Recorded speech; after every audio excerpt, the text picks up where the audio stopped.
What you're listening to is thousands of people, mostly elderly people, protesting against the Communist Party for rescinding several benefits that they should be receiving in their retirement. Hello everyone, welcome to the Barefoot Lawyer Reports. My name is Will Deathridge, the producer, and joining me as always is Chen Guangcheng. Hi, my friend. The protests are happening in Wuhan because the Communist Party tried to cut their retirement insurance. Of course, the Communist Party prepared a lot of police, try to give them pressure, and the Communist Party asked the teacher in school to tell all the students to ask their grandpa or grandma not to go to protest like that. So the Communist Party is telling its teachers to instruct the students to discourage their grandparents. Yes, to give them pressure. That is a big news in mainland China now. Yeah, what kind of benefits are they cutting back on? You mentioned, that it was retirement benefits. Medical insurance. Okay, medical insurance. Yeah, because the Communist Party tried to eliminate coronavirus. A lot of people understand the Communist Party spent all the money. Right. Yeah, so now they don't have money to pay the medical insurance, and the Communist Party tried to cut off around 70%. 70%? Yes. Wow. For the normal people. Of course, for the official, still a lot, right? Mm-hmm.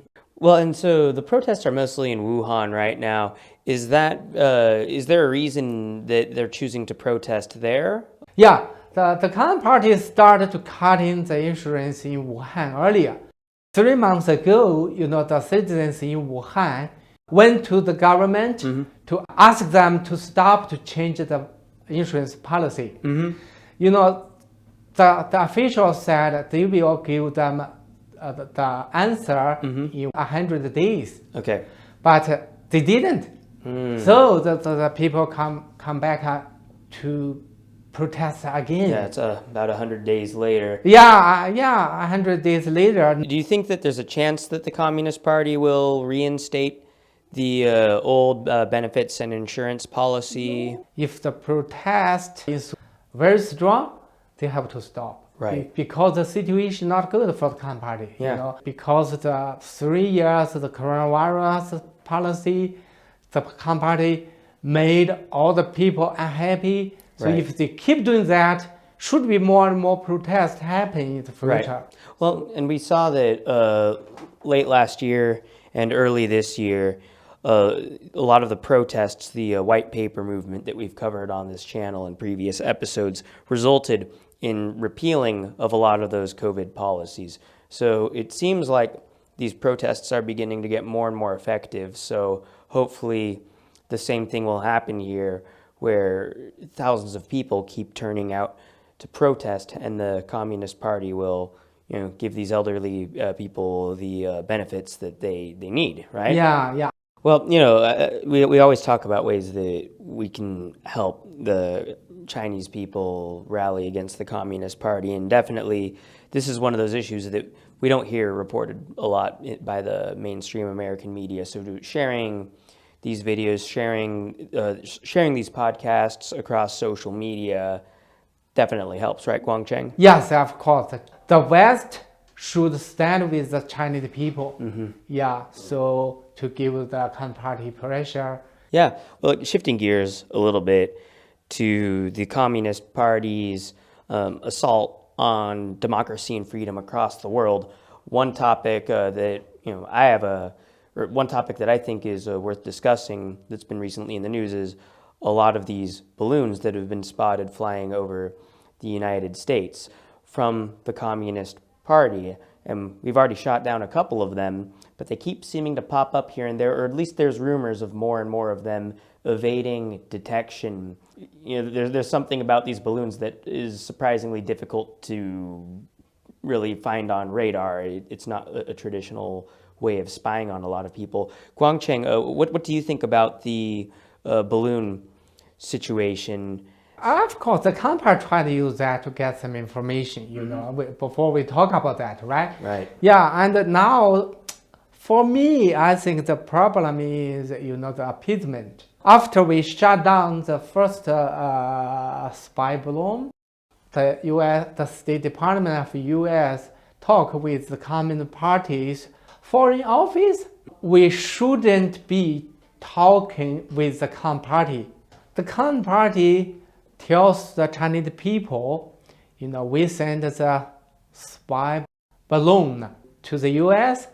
The U.S. government still come here to negotiate with us. Right. So that means we are very strong now. Right. Yeah. So that is not a good message. Yeah, no, it's pretty bad when they're spying on us, and our government is seemingly unaware of it. And once we've become aware of it, we rely more on behind closed doors style negotiations than taking a more public and aggressive stance against them. So Guangcheng, I think we talked about in previous episodes that a lot of these balloons have been spotted around military bases. Yeah, they stole a lot military technology from the U.S. To use it in the Communist Party's military against the U.S. Right. Yeah. Well, and I'm reading, and I have an article from the Epoch Times, which I'll include in the description, in which several experts argue that it would be fairly easy for the Communist Party to transport a deadly weapon via a balloon, because it's very difficult, surprisingly difficult, for a balloon to be captured on radar. It's not big enough or heavy enough or visible enough like a plane where we could easily find it and shoot one down. So that opens up a whole lot of danger, if they can start transporting weapons with these balloons, right, Guangcheng? Yes. I think we should give the U.S. government big pressure. Well, yeah. I mean, I think a common theme we're seeing is a reluctance from many United States officials to take a public stance against China because of business interests. Yeah, we're afraid of losing business. That is not good. No, it's not good at all. So, as we've said in previous episodes, one of the best things we can do is put a lot of pressure on our congressmen and agencies to stand against the Communist Party, right, Guangcheng? Yes. Yeah. We have to do that. Yeah. And, we'll be reporting on these issues continuously, whether they be the protests in China or the activities of the Communist Party infiltrating other countries and spying other countries, on our website at catholic.edu/chr, as well as on our social media, which you can find in the description. Right, Guangcheng? Yes. Thank you, my friend. See you next time.